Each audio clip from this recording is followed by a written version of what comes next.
Des volcans à perte de vue. La chaîne des Puys, c'est la carte postale du Puy-de-Dôme, un département d'Auvergne qui doit son nom à son point culminant, un sommet encore plus impressionnant vu du ciel. Si un jour on m'avait dit que je passerais au-dessus du Puy-de-Dôme dans les nuages, c'est extraordinaire. Le Puy-de-Dôme, c'est une terre volcanique, fertile, où poussent des plantes surprenantes. La fleur qui pue des pieds. Ça sent bien. Ouais, je sens bien. Le département regorge aussi de trésors culturels avec un patrimoine riche et singulier. On a construit avec une pierre claire sur un mont. On a nommé la ville Clermont. Des couteaux de tiers aux pneus Michelin, c'est aussi un territoire chargé d'histoire industrielle. Et là où les constructeurs étaient sceptiques au départ, ils sont finalement convaincus que le pneu c'est une solution d'avenir. Et que serait l'Auvergne sans ces fromages qui ont fait toute sa réputation? Produit phare de la région, le Saint-Nectaire vous livrera tous ses secrets. C'est que là on a affaire à des morphales. C'est des piranhas. Notre escapade dans le Puy-de-Dôme vous montrera encore bien d'autres richesses du Massif central qui n'attend plus que vous.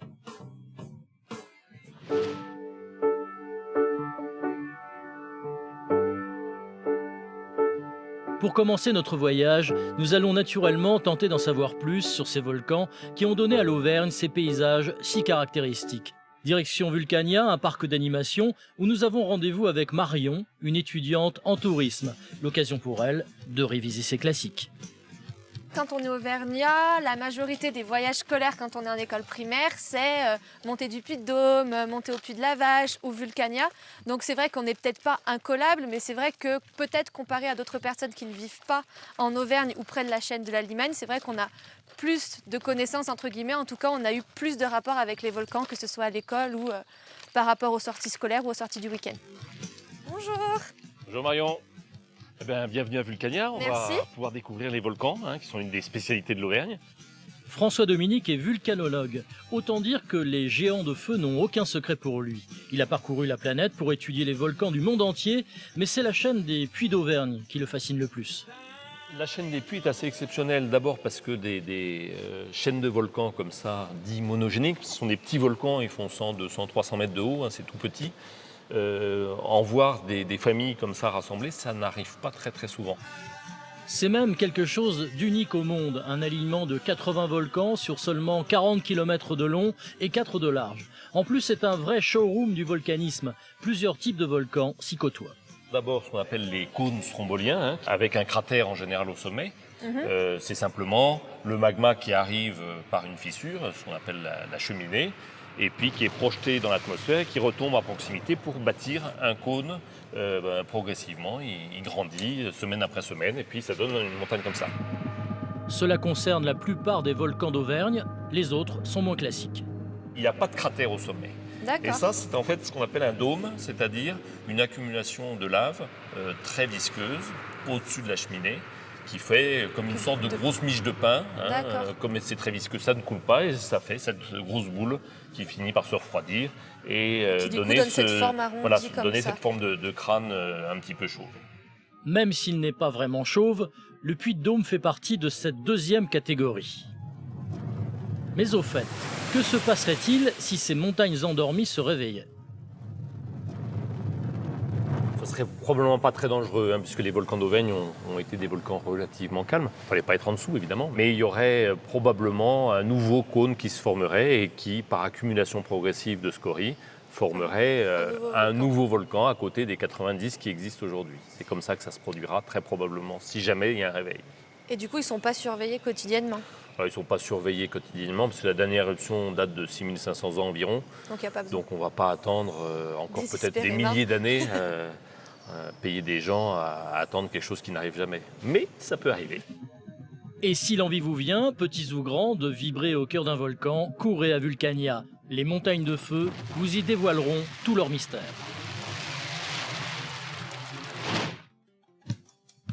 L'Auvergne, c'est aussi le berceau de la Gaule antique. Et nous avons rendez-vous avec Philippe, un enseignant auvergnat d'adoption, pour ce voyage dans le temps.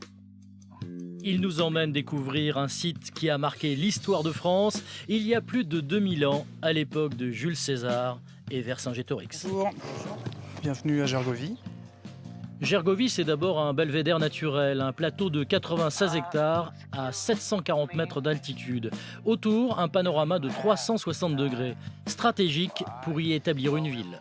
Au milieu du 1er siècle avant Jésus-Christ, ici on a ce qu'on appelle un oppidum, c'est-à-dire une ville fortifiée gauloise avec des quartiers d'habitation spécialisés, c'est-à-dire des quartiers où se regroupent les artisans, des quartiers où se regroupent les habitations du peuple, on va dire, et puis des quartiers un petit peu plus aristocratiques. Donc il faut s'imaginer que les 70 hectares du plateau étaient urbanisés.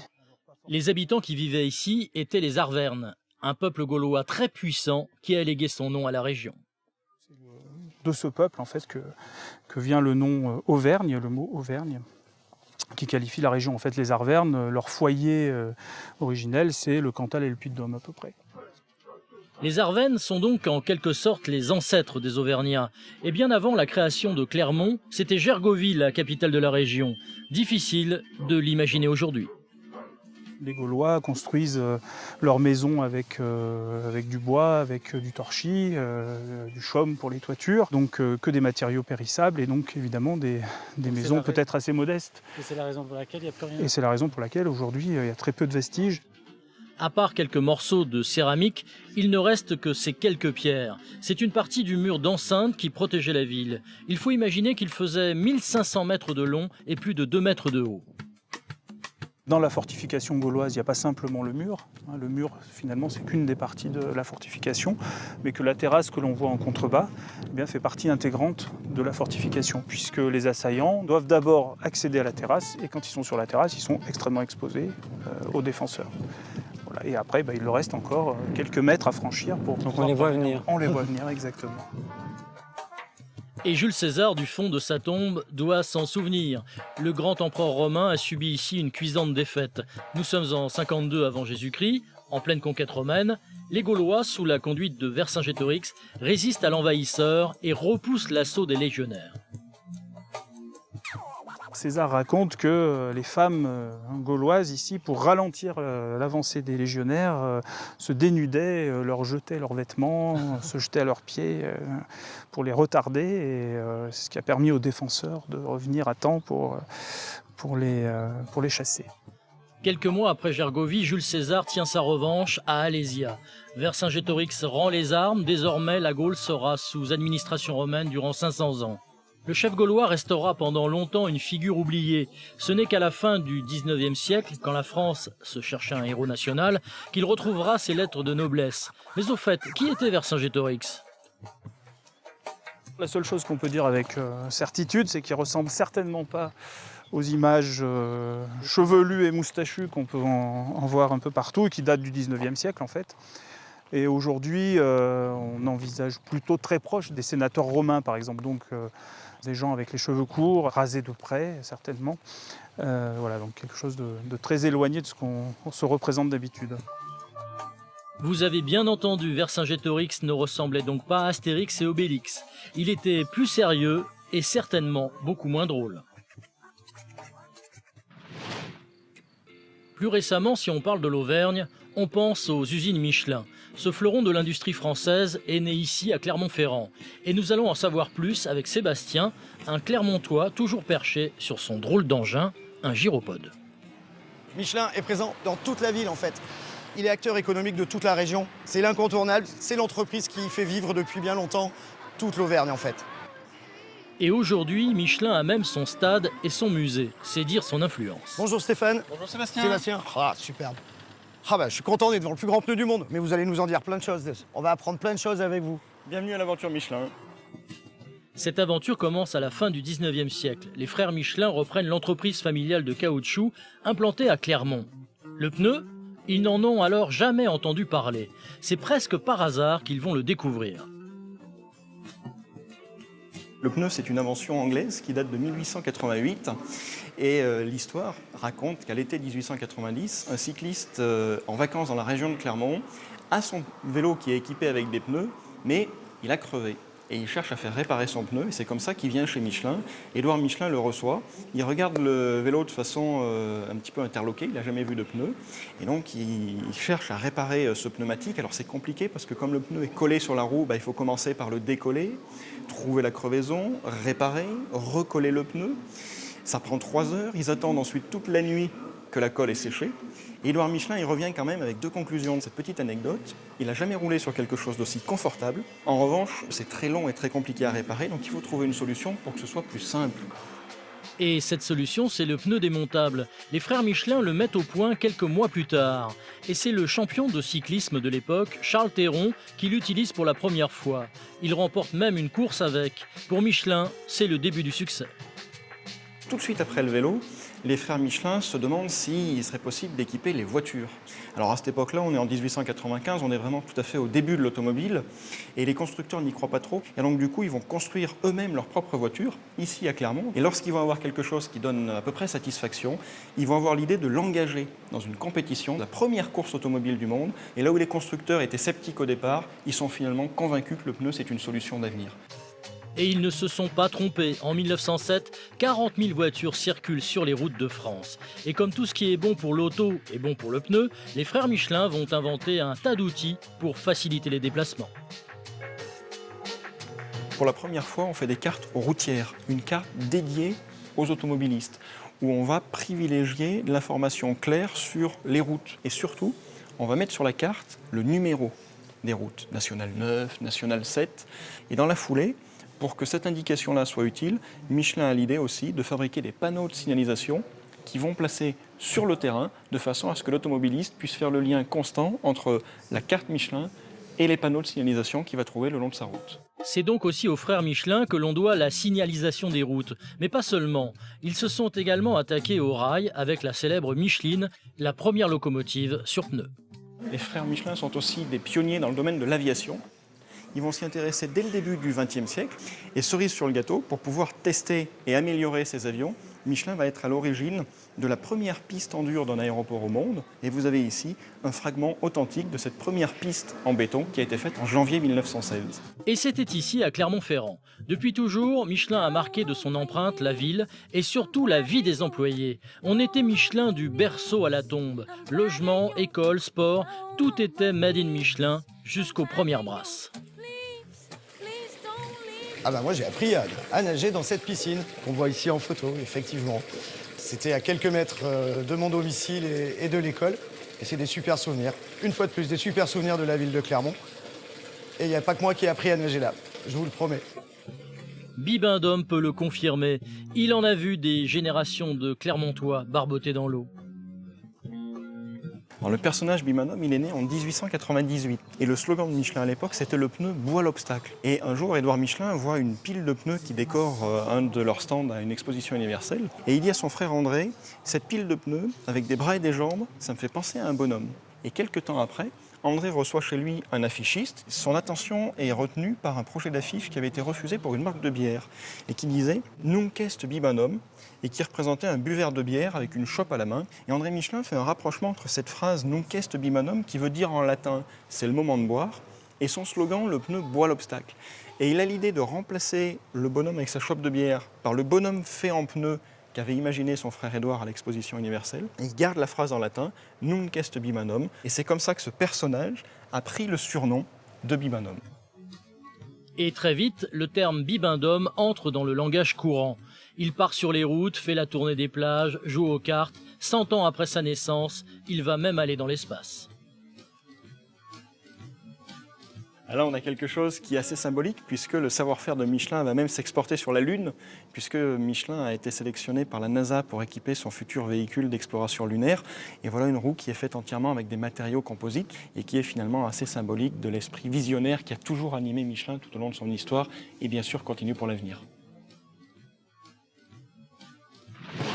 Nous poursuivons notre escapade auvergnate à Orrières, un petit village à 1000 mètres d'altitude. Au milieu des bottes de foin et d'un tracteur, l'ambiance est studieuse. Lui, c'est Jean Valère, notre dernier guide. Il n'est pas instituteur, mais producteur de fromage. Il a repris la ferme de ses parents il y a 16 ans. Sur l'exploitation, quand j'étais avec ma maman, il fallait traire les vaches, fallait faire les fromages, Donc c'était très compliqué, c'était très intense ce métier. Avec l'arrivée de Rémi et Pauline, mes associés, et ça nous a permis de justement avoir un travail qui est fait de manière différente. C'est-à-dire qu'eux s'occupent de la partie de l'élevage des vaches, et puis moi et ma femme, on s'occupe de la partie fabrication du fromage, l'affinage du fromage et la commercialisation. Donc moi je m'occupe plus des vaches. Depuis qu'il a 14 ans, Jean Valère partage son enthousiasme avec les visiteurs. Ses parents étaient les premiers de la région à ouvrir leur ferme au public. Et ça s'est fait presque par hasard.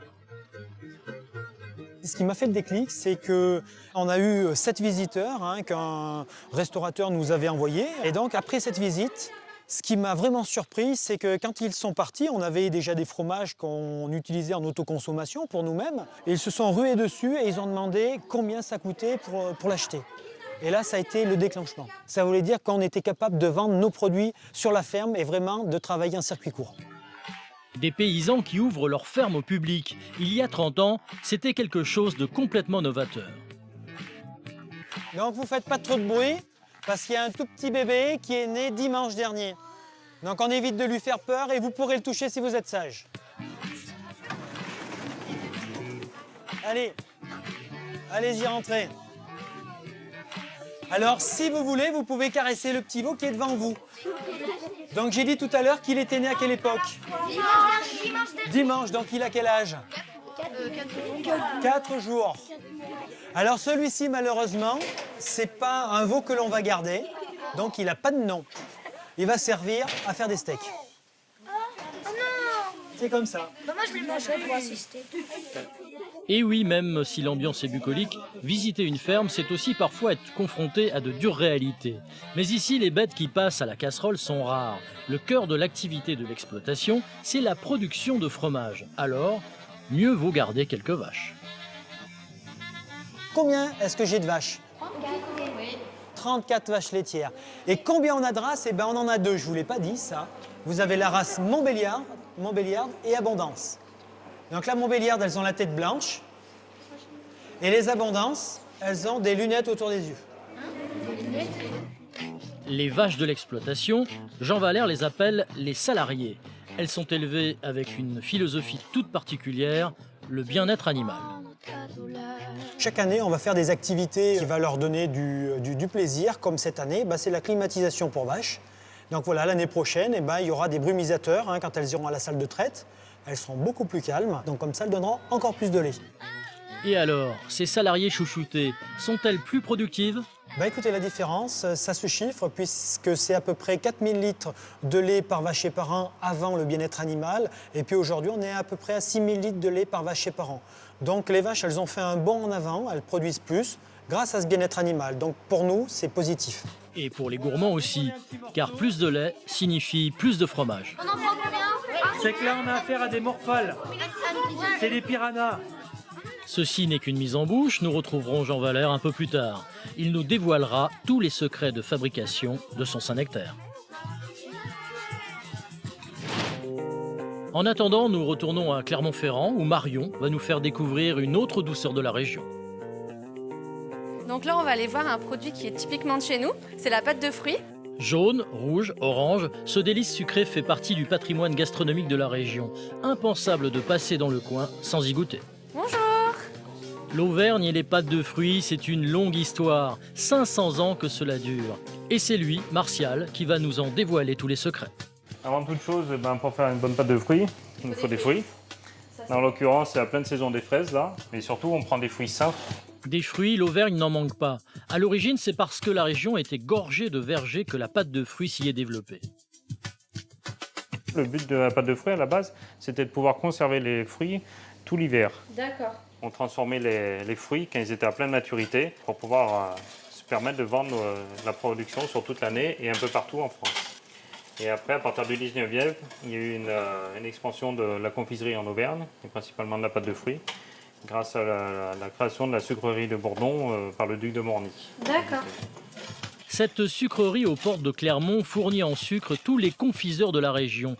Grâce à elle, la pâte de fruits d'Auvergne va s'exporter jusqu'en Amérique, avec toujours un même credo, la qualité.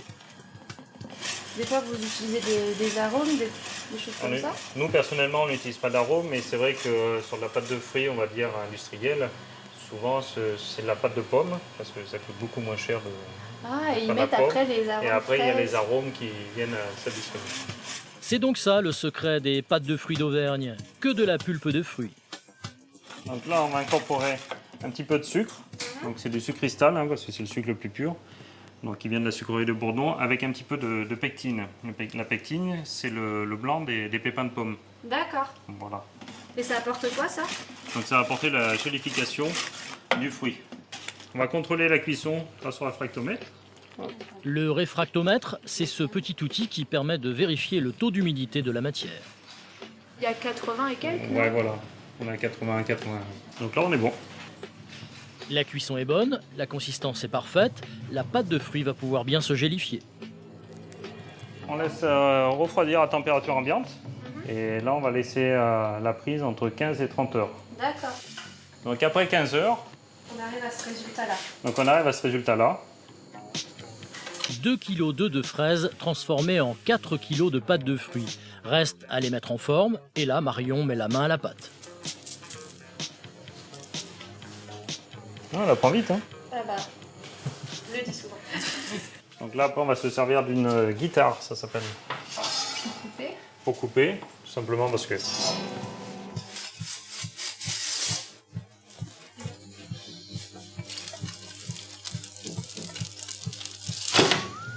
Donc là, voilà.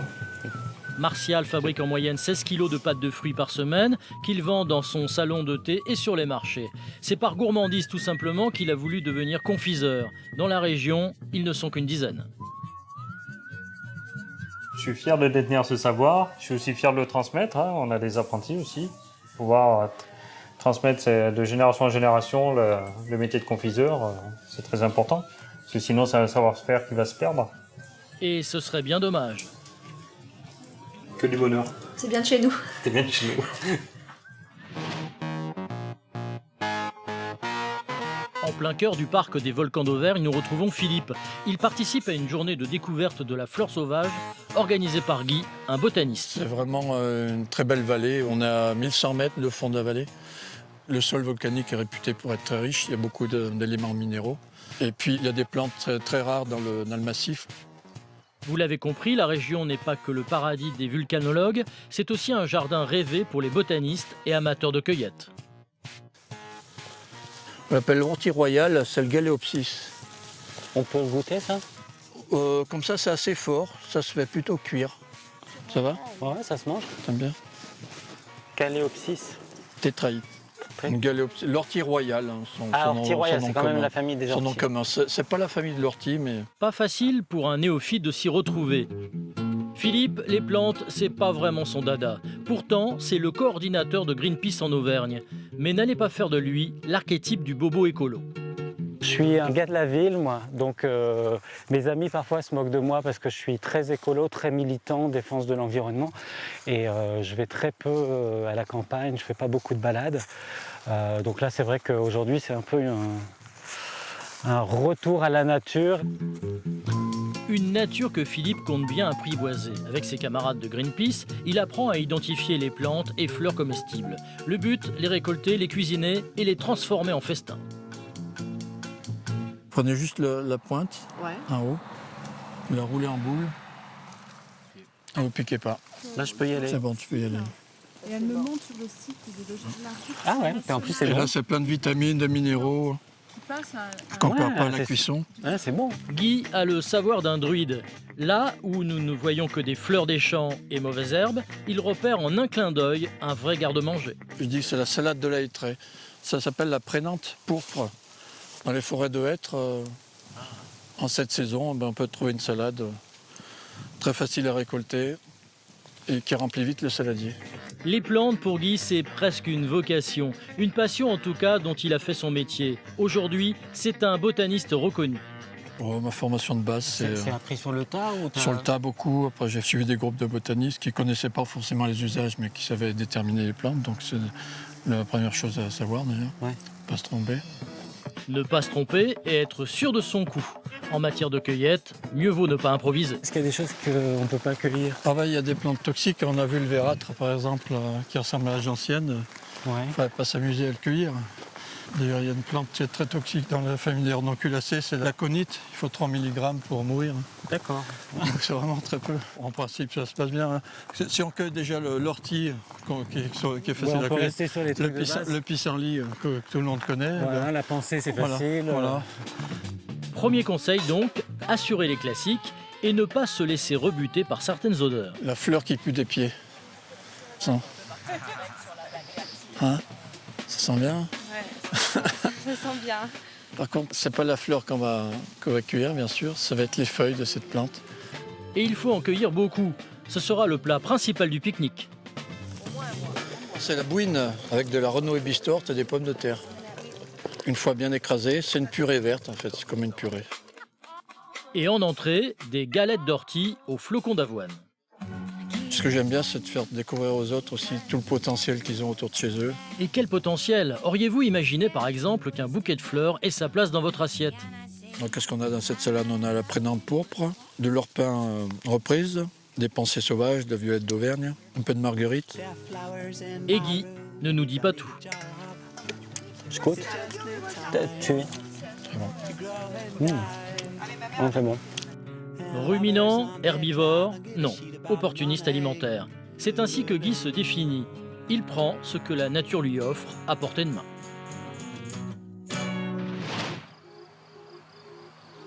Nous sommes de retour à la ferme de Jean Valère, il est 8h du matin et c'est l'heure du repas. Et oui, étrangement, la traite ici, on l'appelle le repas. À peine sorti des mamelles, le lait va être transformé juste à côté en Saint-Nectaire. Il arrive à une température aux environs de 37 degrés sorti du pied de la vache. Mais quand il va être dans cette cuve, il ne faut pas qu'il soit en dessous de 32-33 degrés, qui est la température optimale pour empresurer le lait pour la fabrication du Saint-Nectaire. Grâce à l'ajout de présure, un ferment naturel, le lait a coagulé. C'est maintenant l'heure du décaillage. Alors le décaillage, ça a pour objectif de faire des grains de caillé, de la grosseur d'un grain de blé, d'un grain de maïs. Là, si on prend un exemple, avant le décaillage, on va voir qu'on a une consistance un petit peu comme un flan, comme un yaourt. Et pour fabriquer du fromage, eh bien, il va falloir casser ce caillé sous la forme de petits grains, comme je disais, sous la forme de grains de maïs, de grains de blé. Sentir la consistance, apprécier la texture, c'est là que le coup de main du fromager intervient. Vous remarquez que je n'ai pas de gants pour la fabrication, surtout pour cette étape, parce que on a besoin de toucher, de sentir, parce que c'est vivant. N'oublions pas que le fromage, c'est fait avec des enzymes, que c'est fait avec des bactéries, mais aussi c'est fait avec des champignons. Donc c'est un fromage qui est vivant. Un produit vivant travaillé par la jante féminine. Du fait de son petit gabarit, le Saint-Nectaire est presque exclusivement fabriqué par des femmes. Sur les 243 producteurs fermiers, on en compte 220. À l'époque de nos parents, de nos grands-parents, eh bien, cette étape, elle se faisait manuellement. Ils appuyaient l'atome à la main, comme ceci, pour évacuer le petit lait et donner la forme au futur Saint-Nectaire. Pour fabriquer un Saint-Nectaire d'1,5 kg, il faut en moyenne 15 litres de lait. La qualité du lait dépend bien sûr de l'alimentation des animaux, du terrain, de l'altitude. Donc c'est un fromage de montagne, le Saint-Nectaire, donc qui retransmet le goût de nos pâtures, si vous voulez, de l'herbage. Le Saint-Nectaire est donc un fromage intimement lié à son terroir, comme toutes les appellations d'origine contrôlée d'ailleurs. Sa zone de production est l'une des plus petites zones AOC de France. Elle ne couvre que 72 communes à cheval sur le Puy-de-Dôme et le Cantal. Je vais saler mon futur Saint-Nectaire en surface. Donc le sel, ça va être pour donner du goût, pour le conserver et pour aider au croûtage par la suite. Et je vais mettre ce cercle autour pour que l'atome garde bien ses rondeurs. Marilyn fabrique 50 Saint-Nectaire par jour. Avant d'épouser Jean Valère, elle n'y connaissait pas grand-chose. Elle a tout appris sur le tas avec sa belle-mère. le matériel, les règles d'hygiène, le cahier des charges a évolué. Mais on essaye quand même de faire perdurer un fromage avec du goût. Et puis, c'est important pour nous de faire perdurer la tradition. Les Saint-Nectaire vont rester sous cette presse pendant 24 heures. Ensuite, c'est l'affinage. Les fromages sont en cave déjà depuis 3 semaines à peu près, ceux-ci. Donc ils ont besoin d'être frottés, retournés pour enlever le mucor. Donc le mucor, c'est cette moisissure naturelle qui se développe et qui va former la croûte. Au bout de 28 jours, eh bien, le Saint-Nectaire est commercialisable. 14 000, c'est le nombre de tonnes de Saint-Nectaire qui sortent des caves chaque année. En termes d'emploi et de chiffre d'affaires, la filière est la deuxième activité de la région, derrière Michelin.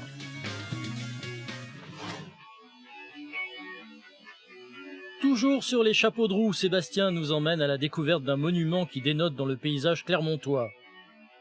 Dissimulée par les maisons de quartier, au milieu des façades noires en pierre de lave, la basilique Notre-Dame du Port.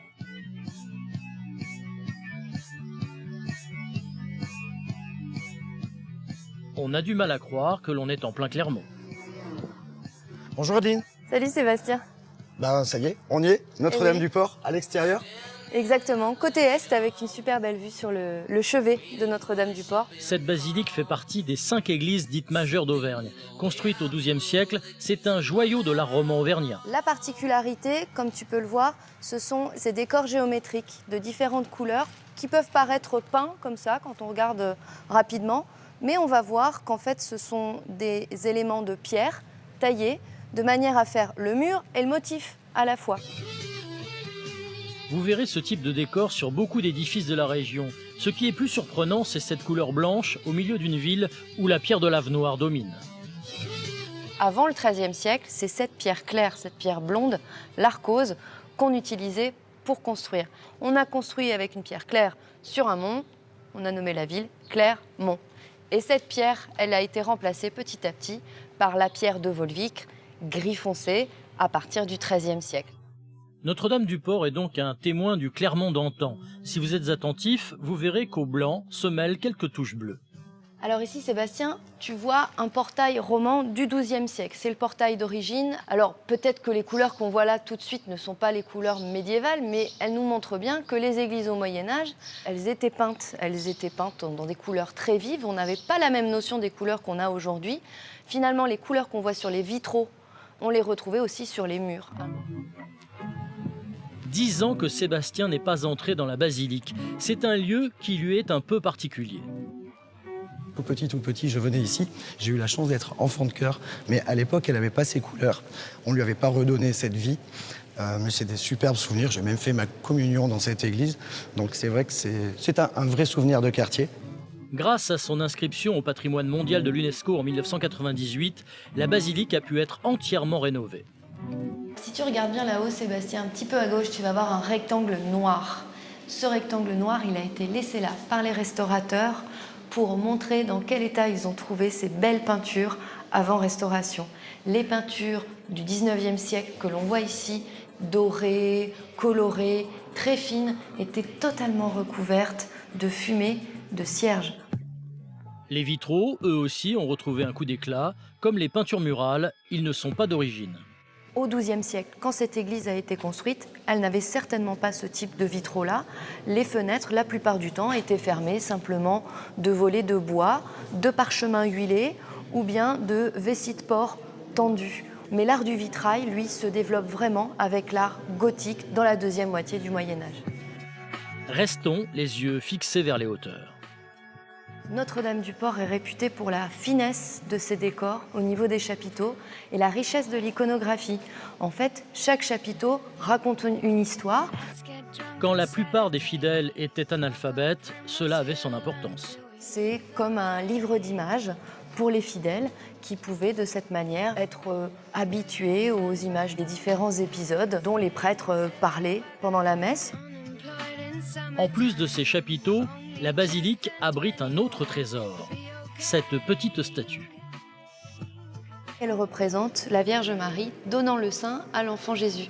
C'est une image qui est assez rare, déjà de voir le sein de Marie et de voir l'enfant Jésus représenté comme un petit bébé normal.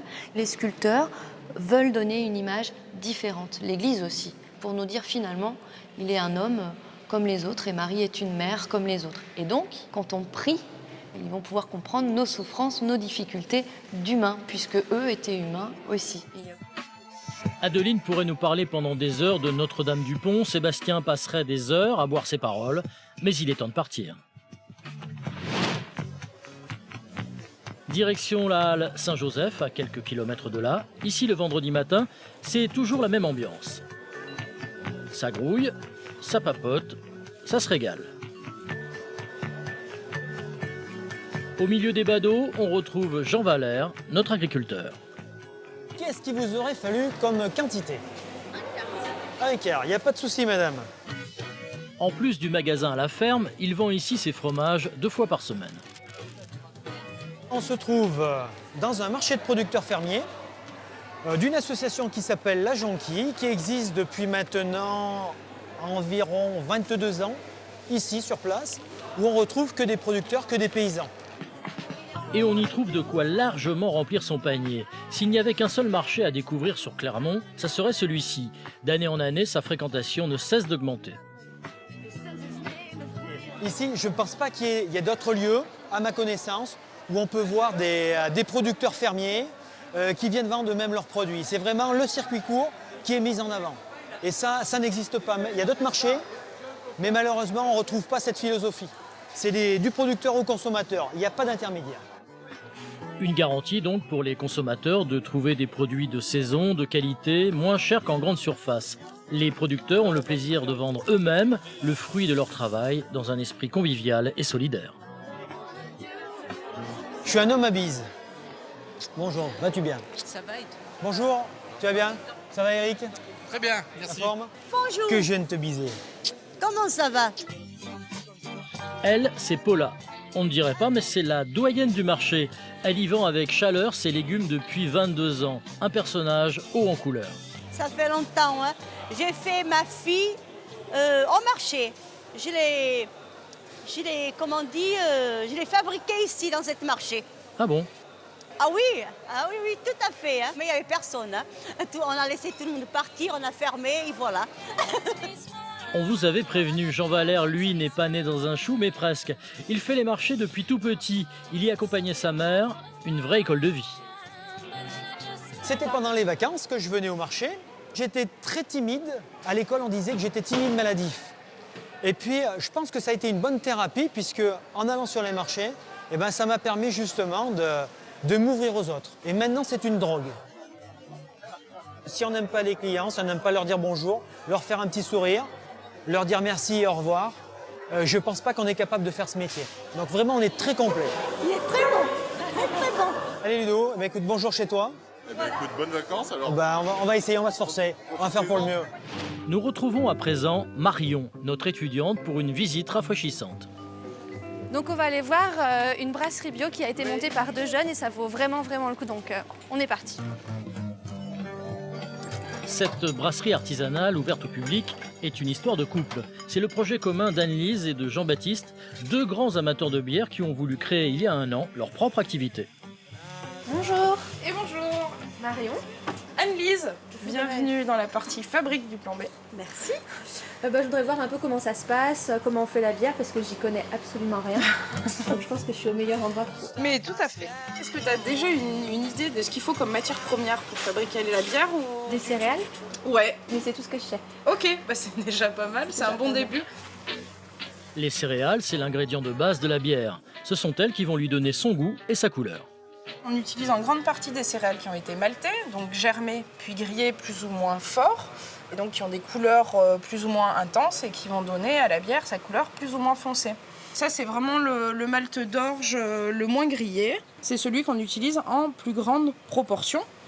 Ensuite, pour la bière brune, du grain vraiment torréfié, pour ainsi dire presque brûlé, qui donne donc à la bière brune la couleur noir, et le côté, au niveau du goût, fumé, torréfié, qui est lié à l'utilisation de ces grains très grillés.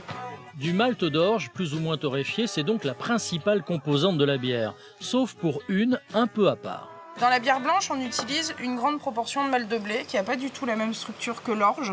On en utilise une grande proportion dans la bière blanche et une petite proportion dans la bière blonde également. En plus des céréales, l'autre ingrédient indispensable, c'est le houblon. Cette plante grimpante est cultivée dans le nord et l'est de la France. C'est sa fleur qu'on utilise. Elle est surnommée l'épice de la bière. Le houblon, c'est lui qui lui donne son amertume. Il lui donne aussi des arômes. Et puis il a un pouvoir bactéricide, c'est-à-dire qu'il protège la bière des bactéries qui pourraient rentrer à son contact. Et c'est bien vraisemblablement cette caractéristique-là qui en a fait l'épice traditionnelle de la bière. La particularité de la bière d'Annelise, tous ses ingrédients sont issus de l'agriculture biologique. Aux céréales et au houblon, il faut ajouter des levures. Sans elles, impossible d'obtenir de la bière. Le rôle du brasseur, ça va être d'extraire le maximum de sucre contenu dans les céréales, d'amériser, d'aromatiser le tout avec du houblon et de donner tout ça aux levures pour que les levures transforment les sucres issus des céréales en gaz, en CO2 et en alcool. D'accord. Première étape, on infuse les céréales concassées dans de l'eau chaude et on remue le tout. C'est cette action de brasser qui a donné son nom au nom brasserie, à l'origine le lieu où l'on fait de la bière. L'odeur qui se dégage, c'est une bonne odeur de céréales, un peu biscuitée, qui donne un peu l'impression d'être en face de son bol de céréales du matin. C'est une des étapes cruciales, puisqu'elle va conditionner tout le reste de la fabrication. Le but du brassage, bien faire ressortir tous les sucres des céréales. Et après 2 heures, on filtre le mélange et on obtient ce mou. Pour le moment, c'est chaud, sucré, ça a le goût de céréales. Ah ouais, là c'est vraiment sucré. Et ça donne un côté assez végétal, comme un lait végétal, voire même mielleux. Ouais, on dirait du miel vraiment liquide. Ensuite, on ajoute à ce breuvage le houblon et les levures. Et après 1 semaine de fermentation, la bière prend forme. Les levures se déposent au fond et on les conserve pas. Donc là, on les laisse s'évacuer avant de transférer ce qui est maintenant de la bière. On parle plus de mou. On parle de bière, les maintenant, sucres. c'est bon, avec cette, c'est ça, avec les la sucres, fermentation, ça transforme tout. C'est ça, les sucres ont été transformés en gaz, en CO2 et en alcool. Donc là, c'est plus du mou, c'est vraiment de la bière. Et donc là, on va laisser la bière en garde pendant 2 semaines minimum, entre 2 et 4 degrés. Et l'objectif, c'est de laisser les arômes se développer. 800, c'est le nombre de litres de bière fabriqués ici chaque semaine et vendus dans tout le département. On passe à la dégustation ? Parfait, la partie la plus agréable. Et comme c'est presque l'heure du petit déjeuner, on ouvre une blanche, la moins forte. Elle est douce, je trouve. Ouais, du coup, on a vraiment elle est douce, elle est sur des super goûts douce. très naturels et très. Je trouve pas très, que du très coup elle doux. soit amère. Tu la trouves pas très amère ? Non, je la trouve pas très amère. Mais au fait, peut-on sentir la différence entre une bière bio et une bière plus classique ? Au niveau des résidus, de pesticides, etc., au niveau chimique, il y a des différences. Donc au niveau de la santé, il y a des différences, mais au niveau du goût, c'est plus que subtil. D'accord.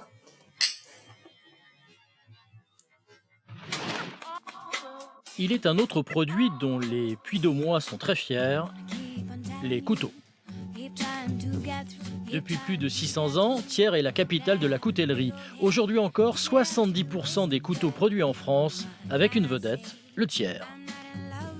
Et pour en savoir plus, Philippe nous emmène dans l'une des plus vieilles coutelleries de la ville. Je vous amène voir l'atelier ? Avec plaisir. On y va.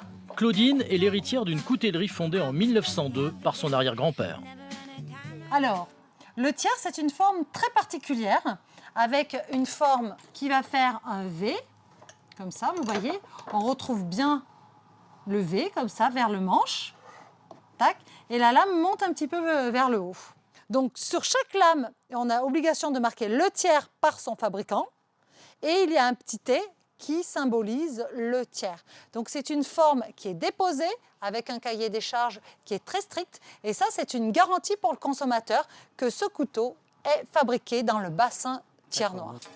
Un gage aussi que c'est un objet de qualité, issu d'un subtil mélange entre tradition et modernité. Un couteau, c'est comme un bon plat. Il faut les bonnes matières et après le tour de main. Donc on achète les meilleures matières qu'on puisse trouver en Europe. Des aciers avec du carbone, du chrome, du molybdène et du vanadium, des aciers haut de gamme. Ces plaques d'acier sont découpées au laser. Ensuite vient l'émouture par meulage, une étape primordiale. Donc le meulage consiste à enlever une partie de la matière d'un côté et de l'autre côté. C'est l'opération la plus capitale en coutellerie qui existe. Le couteau dure presque toute la vie. Absolument. Si l'émouture est mal faite, impossible d'aiguiser le couteau. Autrefois, cette opération était faite à plat ventre. Ils étaient allongés, ça donne plus de force. Voilà, et ça, c'est l'image vraiment la plus symbolique. L'image d'Épinal du couteau de tiers. Du couteau de tiers. Au total, pour fabriquer un couteau de qualité, il y a plus de 45 étapes. Les finitions sont encore faites à la main. Je suis en train de faire du crantage. C'est l'opération qui consiste à faire des dents sur le couteau. Mais au fait, comment obtient-on des dents différentes? Avec une molette que j'ai ici, la molette tourne, elle entraîne la meule et ça donne, ça fait le dessin. L'empreinte qu'il y a sur la molette, ça voilà. donne les différentes... Ça donne l'empreinte de la dent. Donc, si on comprend bien, la molette, en tournant, use la meule qui est lisse au départ et lui donne son crantage qui sera ensuite imprimé sur les lames. Et quand vous faites votre métier, vous pensez à d'autres choses ou vous êtes obligé d'être très concentré Ah, faut être concentré le plus possible, mais bon, ça arrive de penser à autre chose aussi. On n'est pas des machines quand même. Une fois la lame travaillée et toutes les pièces formées, vient le montage et les dernières finitions. On a habillé la lame, vous voyez, avec une mitre. On a cloué la mitre. On a cloué le manche. Mais vous voyez que là, c'est pas du tout ajusté. C'est brut de béton. C'est brut. Ça dépasse de partout. Là, on va aller voir le façonnage. C'est une opération qui est très délicate. On ne peut faire ça que couteau par couteau et avec un sacré tour de main. Un tour de main qui doit être précis et minutieux pour ne pas abîmer le travail d'orfèvre qui a été fait jusque-là. Ici, il y a un décor qui est sur le dos et il ne faut pas l'enlever. Il faut que ça soit au centième de millimètre pour l'ajustement. Un sacré savoir-faire hérité d'une longue tradition. Dans cette maison, on fabrique des couteaux depuis plus d'un siècle, une vraie histoire de famille. Lui, c'est Claude. Le père de Claudine est le petit-fils du fondateur. Bien qu'il ait atteint l'âge de la retraite, il n'est pas prêt de déposer les armes. De travailler dans les circonstances où je travaille, c'est un véritable plaisir. D'abord, je travaille quand je veux. J'ai pas d'horaire. J'ai pas de hiérarchie pesante au-dessus de moi, puisque ma patronne, c'est ma fille. Le travail vu sous cet angle, c'est une passion. C'est une passion de faire des beaux objets, de faire des objets qui se vendent bien. Même au-delà des frontières, 40% des couteaux fabriqués ici sont exportés dans plus de 20 pays. Mesdames et messieurs, veuillez reculer s'il vous plaît de la bordure du quai. Un train entre en gare.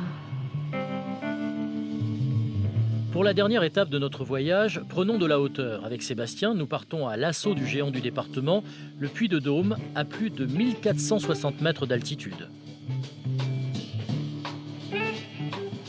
Alors nous sommes dans le panoramique des Dômes, le train à crémaillère qui va nous emmener au sommet du Puy-de-Dôme. Entre les deux gares, en fait, on a un paysage magnifique où on peut déjà apercevoir un échantillon de nos 80 volcans qui nous entourent. Vous allez voir arriver au sommet, c'est merveilleux. On a une vue aujourd'hui exceptionnelle, que quelques nuages. Alors, on va aller essayer le parapente. Un sport qui se pratique ici puisqu'il y a du vent toute l'année.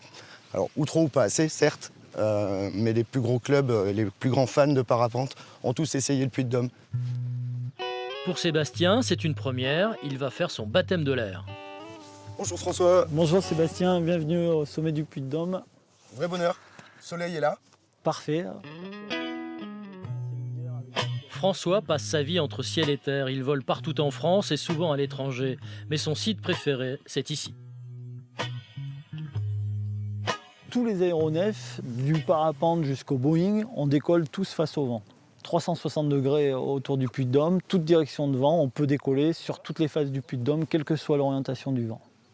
Donc ça fait un site vraiment majeur pour le vol libre, on est privilégié. Ce n'est donc pas par hasard si François a fondé son école de parapente ici. Donc là, je vais te donner un petit casque. C'est pour pas se cogner avec les nuages. Oh, voilà, exactement. Malgré une petite appréhension, Sébastien ne perd pas son sens de l'humour. Comme un casque de moto ou de VTT. La sellette, c'est comme un sac à dos ou un siège. Et un siège, c'est lui qui va te porter. Donc tu l'enfiles comme un sac à dos. Sébastien est équipé, il est prêt pour la répétition.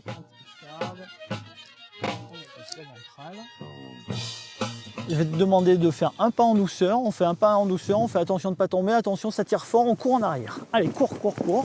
Voilà. La voile est montée au-dessus de notre tête, elle ne nous tire plus en arrière. Je la contrôle et on décolle en courant vers l'avant. Voilà, surtout, l'important est de bien rester debout, de ne pas s'asseoir pendant toute cette phase de décollage. Donc là, je te propose qu'on prépare la voile. On va ouvrir le sac et préparer la voile pour décoller. Vous avez bien entendu, en parapente, on ne saute pas, on décolle comme un avion. À la place des ailes, une toile en nylon de 40 mètres carrés.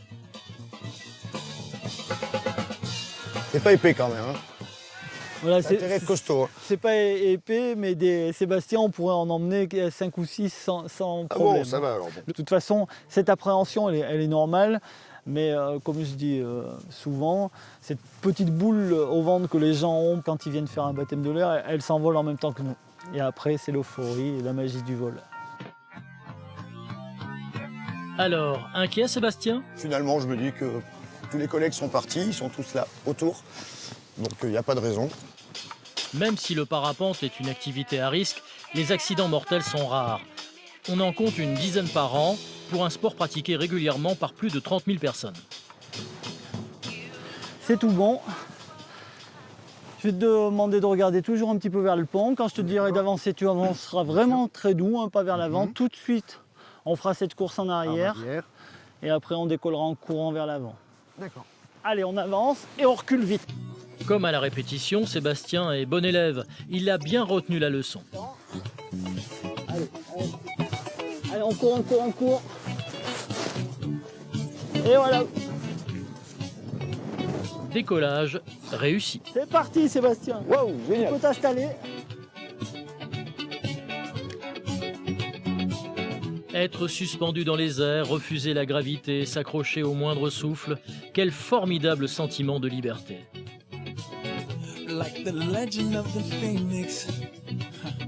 Si un jour on m'avait dit que je passerais au-dessus du Puy-de-Dôme dans les nuages, et comme ça, c'est extraordinaire. Difficile à croire, mais en parapente, la sensation de vertige n'existe pas. Comme il n'y a aucun contact avec le sol, les repères ne sont plus les mêmes. L'impression de hauteur est donc différente. Seule reste la magie du vol.